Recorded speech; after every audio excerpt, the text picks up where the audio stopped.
इस आदमी को ध्यान से देखिए। इसने अडानी को 6.1 अरब डॉलर का झटका दे दिया है।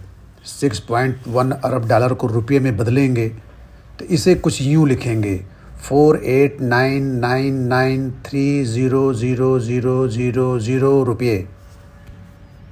गिन लीजिए। तो अडानी को झटका देने वाले इस आदमी का नाम भी जान लीजिए। नाम है नाथन एंडरसन। इनकी फर्म का नाम है हिंडनबर्ग। हिंडनबर्ग को दुनिया की जानी मानी फाइनेंशियल रिसर्च फर्म माना जाता है। अडानी ग्रुप की वित्तीय गड़बड़ियों पर नाथन एंडरसन की फर्म हिंडनबर्ग की रिपोर्ट ने सनसनी मचा दी है। रिपोर्ट का शीर्षक है Adani group, how the world's third richest man is pulling the largest con in corporate history. Report में दावा किया गया है कि अडानी ग्रुप की 7 प्रमुख लिस्टेड कंपनियां 85% से अधिक ओवर वैल्यूड हैं।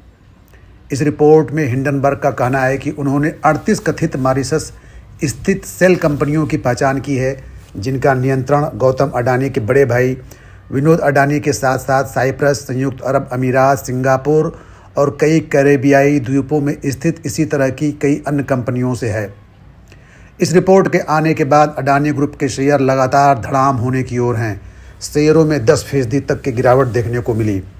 रिपोर्ट में इन्होंने अडानी ग्रुप को मेल भेजकर धोखाधड़ी और वित्तीय गड़बड़ी से जुड़े 88 सवाल किए हैं, जिसका जवाब नहीं है। अडानी जवाब देने की जगह मीडिया में गाना गा रहे हैं। रिपोर्ट विस्तृत ही नहीं बल्कि डॉक्यूमेंट और सबूतों की ताकत के साथ है, जिससे मुकरना संभव नहीं हो पाएगा। हालांकि ऐसी स्थिति में सरकारें पूरी ताकत से बचाव में लगती हैं, खासकर तब जब अडानी को इस ऊंचाई तक पहुंचाया ही सरकार ने है। ये नाथन हिंडनबर्ग महोदय की ज़िंदगी भी गजब है। ये पहले इजराइल में एक एम्बुलेंस ड्राइवर हुआ करते थे। 2017 में इन्होंने हिंडनबर्ग फर्म की स्थापना की। इस फर्म का मकसद मानव निर्मित आपदाओं और वित्तीय गड़बड़ियों की पड़ताल करना है। इनकी संस्था में 10 से ज़्यादा लोग काम करते हैं। तो इस एम्बुलेंस ड्राइवर की फर्म की एक रिपोर्ट से एक झटके में अडानी के 6.1 अरब डॉलर डूब गए। हिंडनबर्ग रिसर्च संस्थान ने पूरे 2 साल की रिसर्च के बाद ये रिपोर्ट प्रकाशित की है। रिपोर्ट में कहा गया है कि अडानी का पूरा साम्राज्य भ्रष्टाचार, धोखाधड़ी, झूठ और लूट पर टिका है। इसके लिए मॉरिशस रूट से लेकर शेल कंपनियों तक का सहारा लिया गया है। रिपोर्ट की शुरुआत करते हुए हिंडनबर्ग कहता है कि आज हम अपनी 2 साल की जांच के निष्कर्षों को प्रकट करते हैं। इस बात का सबूत पेश करते हैं कि किस बेशर्मी से 17.8 ट्रिलियन रुपये, जो कि 218 बिलियन अमेरिकी डॉलर होगा, किस बेशर्मी से 218 बिलियन अमेरिकी डॉलर का अडानी समूह पिछले 2 दशकों से स्टॉक की हेरफेर में और अकाउंटिंग फ्रॉड की योजना में लगा हुआ है। हिंडनबर्ग का कहना है कि अडानी ग्रुप की प्रमुख लिस्टेड कंपनियों पर पर्याप्त ऋण है, जिसने पूरे समूह को अनिश्चित वित्तीय स्थिति पर डाल दिया है।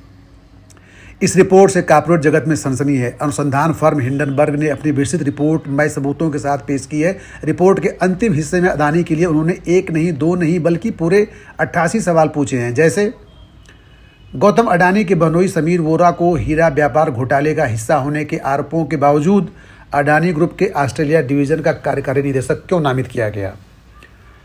गौतम अडानी के छोटे भाई राजेश अडानी को अडानी समूह में प्रबंध निदेशक के रूप में काम करने के लिए पदोन्नत क्यों किया गया, जबकि उन पर सीमा शुल्क चोरी, कर चोरी, जाली आयात दस्तावेज और अवैध कोयला आयात के आरोप लगाए गए थे?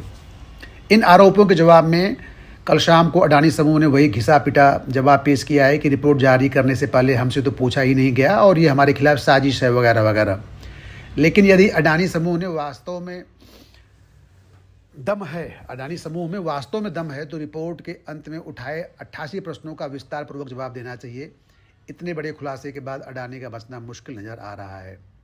हमारे देश के डंकापति ने देश की कुल रिजर्व संपत्ति का आधा अपने दोस्त को सौंप दिया है। वह जिस द्रुत गति से अमीर हुआ है उसी गति से डूबेगा, ऐसा लोगों का कहना है। वो डूबेगा तो साथ में देश को भी ले डूबेगा। भारत के गोदी मीडिया के कर्ता धर्ता चुप्पी साधे हैं। किसी की हिम्मत नहीं जो इतने बड़े स्कैम के बारे में 2 शब्द बोले। विश्लेषक गिरीश मालवी पूछते हैं, क्या अडानी का जहाज़ डूबने वाला है? अडानी समूह पर कॉर्पोरेट इतिहास के सबसे बड़े घोटाले का आरोप लगा है। इसके बाद से अडानी के शेयर लगातार गिर रहे हैं। वैसे यह पहली बार नहीं है कि अंतर्राष्ट्रीय वित्त से जुड़ी किसी संस्थान ने ऐसी रिपोर्ट दी हो। 2022 में फिच ग्रुप की क्रेडिट साइट्स ने भी अडानी ग्रुप को लेकर चिंता जताई थी। लोकेश सलारपुरी कहते हैं, हिंडनबर्ग की रिपोर्ट अडानी का खेल पूरी तरह खराब कर सकती है। अडानी गिरा तो भारत की अर्थव्यवस्था को भी बुखार आने लगेगा, क्योंकि बैंकिंग सिस्टम थरथराएगा। अडानी को बचाने के चक्कर में LIC वगैरह भी निपट सकती हैं। 2008 में अमेरिका में एक बैंक लेहमन ब्रदर्स टेम बोल गया था, जिससे भारत को छोड़कर पूरी दुनिया मंदी की चपेट में आ गई थी। इस बार तो खुद भारत में कांड की शुरुआत हुई है। विदेशी निवेशक इस रिपोर्ट के बाद अडानी के शेयर से अपना हाथ खींच सकते हैं।